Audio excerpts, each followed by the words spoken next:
Hello everyone, good evening. तो आज हम जानने वाले हैं कि कल के लिए मतलब कल के लिए इंट्राडे के लिए स्टॉक कैसे सिलेक्ट करें। तो बहुत सारे लोगों के मैसेज आते हैं कि सर कल के लिए के स्टॉक कैसे आप चूज़ करते हो, या आप कैसे सर्च करके मतलब इंट्राडे में 200 से ज़्यादा स्टॉक है तो आप कैसे पर्टिकुलरली उस स्टॉक में ट्रेड करते हो। तो सबसे पहली बात कि किसी को नहीं पता होता कि ये स्टॉक चलने वाला है या ये स्टॉक गिरने वाला है। तो उसके लिए मैं जो मेथड यूज़ करता हूँ कि मैं मोस्टली सपोर्ट रेजिस्टेंस या फिर कोई चार्ट पैटर्न हो गई या कैंडलस्टिक पैटर्न हो गई, तो उस पर ट्रेड करने की कोशिश करता हूँ। तो ये ट्रेडिंग व्यू का टर्मिनल है। तो उसमें क्या है ना कि एफ की सारी वॉच लिस्ट मेरे इस वॉच लिस्ट में ऐड है, एफ के सारे स्टॉक। और उसमें जो भी मुझे को अच्छा लगता है मतलब सपोर्ट पे या रेजिस्टेंस पे, उसको मैं एक अलग से वॉच लिस्ट में ऐड कर लूँगा। तो इसमें क्या है ना कि यहाँ पर करूँगा तो एक रेड लिस्ट में आ जाएगा, मतलब ये वाली रेड लिस्ट। तो अगर आपने मतलब ट्रेडिंग व्यू आपको चलाना नहीं आता तो आप क्या करो ना, अपने ब्रोकर में ये एफ के सारे स्टॉक सिलेक्ट कर लो, और जो भी आपको मतलब वन बाय वन स्कैन करके जो भी स्टॉक आपको अच्छा लगे तो वो अलग से एक वॉच लिस्ट में ऐड कर लो। और उसके अलावा एक इंडेक्स का भी एक आप वॉच लिस्ट बना लो, जिसमें C N X I T हो गया, मिड कैप हो गया, एफ एम सी जी हो गया। तो आपको इंडेक्स का भी एक अच्छा खासा व्यू देखने को मिल जाएगा। तो सबसे पहले क्या करेंगे, एफ एम में मैं मोस्टली फटाफट देख लेता हूँ कि कौन से स्टॉक मेरे को अच्छे लग रहे हैं कल के लिए, मोस्टली जो इंट्राडे में अच्छे खासे मूव कर सकते हैं।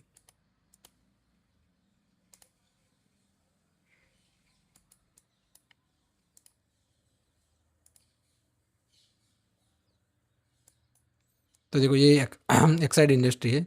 तो एक्साइड इंडस्ट्री में क्या हो रहा है ना कि यहाँ पर एक रेजिस्टेंस था, उसके बाद एक ब्रेकआउट कैंडल आई यहाँ पर इसने रिटेस्ट किया, उसके बाद आज थोड़ा बहुत ऊपर गया है।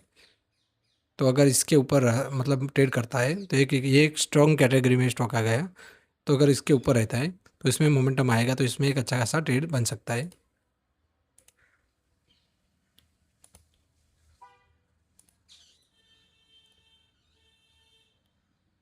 देखो जिसमें ऑलरेडी जो दे मूव दे चुके होंगे, जैसे कि ये लोधा, ये बहुत अच्छा ब्रेकआउट था यहाँ पर। तो यहाँ पर किसी ने कैच किया तो अच्छी बात है, यहाँ से थोड़ा बहुत राइड किया होगा तो इसको अच्छा खासे पैसे मिल गए होंगे। पर मैं क्या ना ऑलरेडी इतना ऊपर है, यानी कि यहाँ से ऑलरेडी 14-15% ऊपर है। तो मैं अभी इसको बाय करने की कोशिश नहीं करूँगा। अगर ये रिट्रेसमेंट मार के थोड़ा बहुत नीचे आता है, अगर 20 EMA या फिर कुछ 50 EMA का सपोर्ट लेता है, तो फिर मैं इसको रिट्रेसमेंट पे बाय करने की कोशिश करूँगा, कुछ हैमर जैसा बनेगा तब।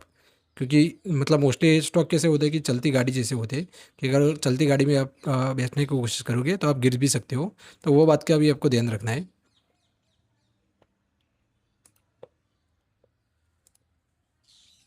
और इंट्राडे में क्या है ना, 1:1, सॉरी 1:1, 1:2, मतलब वो भी एक अच्छा खासा होता है।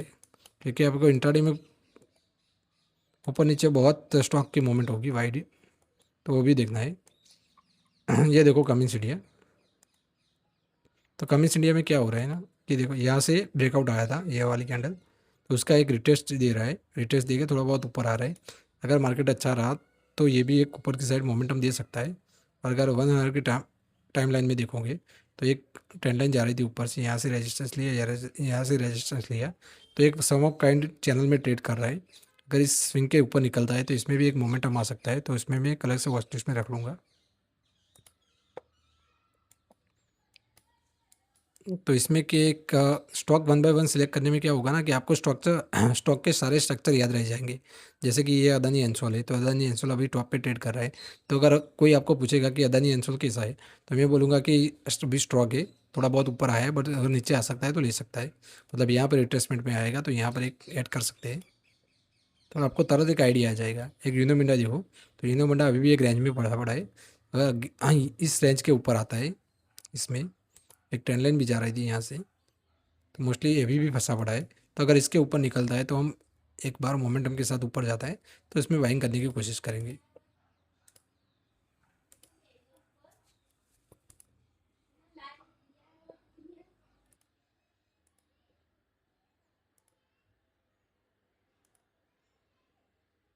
ओके।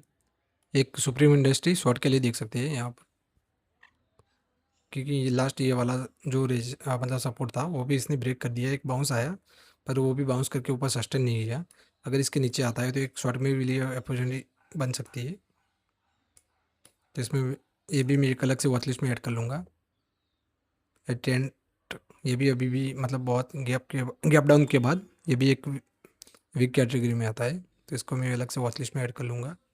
तो ऐसे वन बाय वन मैं बहुत सारे स्टॉक मतलब स्कैन करता हूँ, आप देखोगे, क्योंकि वन बाय वन स्कैन करने जाऊँगा तो वीडियो थोड़ा बहुत लंबा जाएगा। टाइटन देखो एक इनसाइड कैंडल में है, यहाँ पर गैप अप हुआ था इनसाइड कैंडल में, अगर इसके ऊपर आता है तो इसमें भी एक मोमेंटम आ सकता है, तो ये भी अलग से एक वॉच लिस्ट में रख लूँगा।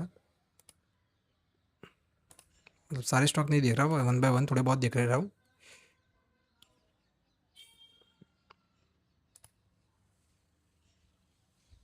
या सोना कॉम्स देखो यहाँ से ब्रेकआउट आया था, अगर वापस ये यहाँ से ऊपर मतलब ऊपर से नीचे आता है यहाँ पर रिट्रेस करने के लिए, तो मैं यहाँ पर देखूंगा, यहाँ पर, ना कि मैं यहाँ पर कुछ ट्रेड करने की कोशिश करूँगा।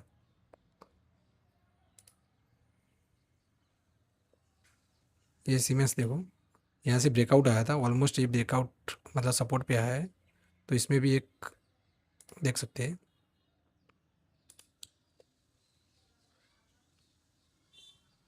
फेडरल बैंक अभी भी मतलब अगर ऑप्शन बाइंग के लिए देख रहे हो तो अभी भी एक रेंज में ही ट्रेड कर रही है, तो इसे अवॉइड करनी चाहिए।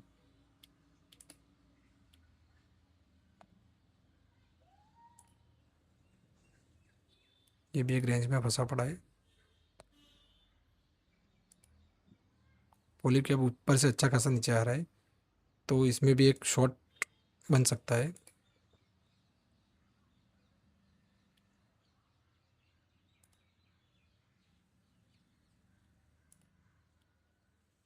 देखो आज मतलब जो भी फॉल आया उसके कारण थोड़े स्टॉक के बहुत सारे स्ट्रक्चर बिगड़ चुके हैं, क्योंकि मार्केट के कारण कुछ स्टॉक में अच्छा खासा फॉल आया है।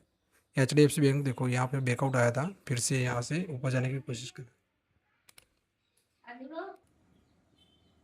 ये इंडसइंड बैंक हो गया, यहाँ से ब्रेकआउट आया था, अगर वापस से रिट्रेस करने के लिए आता है तो ये भी यहाँ पर देख सकते हो। मन्नापुरम यहाँ से ब्रेकआउट आया था, यहाँ पे रिट्रेस करने का कोशिश करेगा, अगर हमारे यहाँ कुछ सिग्नल मिलेगा मेरे को 15-30 मिनट पे, तो मैं वहाँ पे बाय करने की कोशिश करूँगा। मतलब फॉलोइंग नाइफ तो कभी भी कैच करने की कोशिश नहीं करूँगा, कोई भी सिग्नल मिलना चाहिए, अगर लॉन्ग करना है सपोर्ट पे तो कोई भी सिग्नल मिलना चाहिए कि 15 मिनट पे हैमर बन रही है या कुछ ऐसी बुलिश कैंडल बन रही है, तब बाय करने की सोचेंगे, ना कि सीधा कि सपोर्ट पे आ रहा है तो सीधा के सीधा बाय करने की कोशिश करेंगे।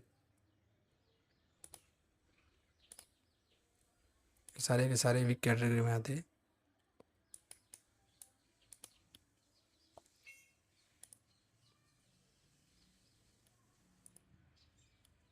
तो ऐसे देख सकते हो, ये MFSL शॉर्ट के लिए थोड़ा बहुत अच्छा लग रहा है। अभी देखो इसने मल्टीपल टाइम क्या किया ना, यहाँ से सपोर्ट लिया है, सपोर्ट लिया है, सपोर्ट लिया है, मतलब बहुत बार इसने सपोर्ट लेके मतलब रखता है, तो ये सपोर्ट थोड़ा बहुत वीक हो जाता है। अगर इसके नीचे अगर मोमेंटम देता है तो छोटे से स्टॉप लॉस से शॉर्ट करना बेहतर होगा।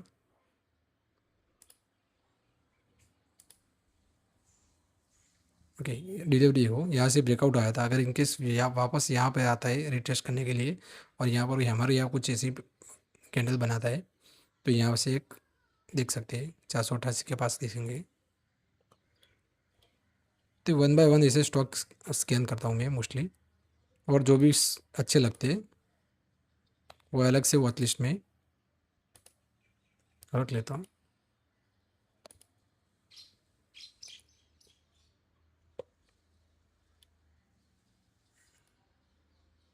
ओके, मारुति देखो, मारुति भी एक मतलब यहाँ से ब्रेकआउट आया तो एक वापस सपोर्ट पे आ रहा है, तो ये भी एक देख सकते हैं।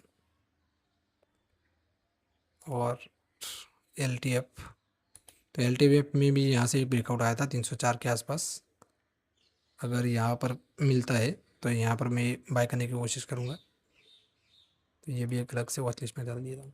तो देखो ये सारे के सारे स्टॉक मेरे मैंने स्टॉक सिलेक्ट कर लिए, अगर इसमें कुछ मोमेंटम आएगा मैं देखूंगा अगर बाय करना है या शॉर्ट करने है।